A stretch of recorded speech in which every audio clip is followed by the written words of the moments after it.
ഈ ബിരിയാണിന്റെ പിന്നിലുള്ള ചരിത്രം എന്താ? ബിരിയാണിന്റെ പിന്നിലുള്ള ചരിത്രം എല്ലാവരും മനസ്സിലാക്കേണ്ട ഒരു സംഭവമാണ്. അതായത് ഷാജഹാൻ എന്ന് പറയുന്ന ഒരു ചക്രവർത്തി നമ്മളെ ഇന്ത്യ രാജ്യത്തുണ്ടായിരുന്നു, എല്ലാവർക്കും അറിയാലോ. അദ്ദേഹത്തിൻ്റെ ഏറ്റവും പ്രിയപ്പെട്ട പത്നിയായിരുന്നു മുംതാസ്.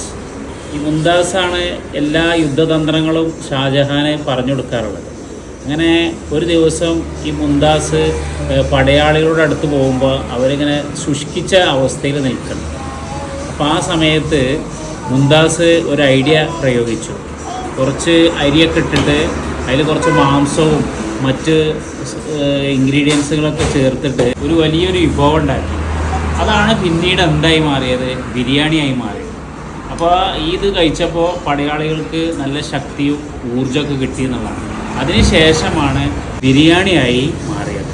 അപ്പോൾ ബിരിയാണിയുടെ ചരിത്രം കിട്ടിയല്ലോ. ഓക്കെ, നിങ്ങൾക്ക് ബിരിയാണിയുടെ ചരിത്രം അറിയുകയാണെങ്കിൽ ഒരു കമൻറ്റ് ചെയ്യട്ടോ.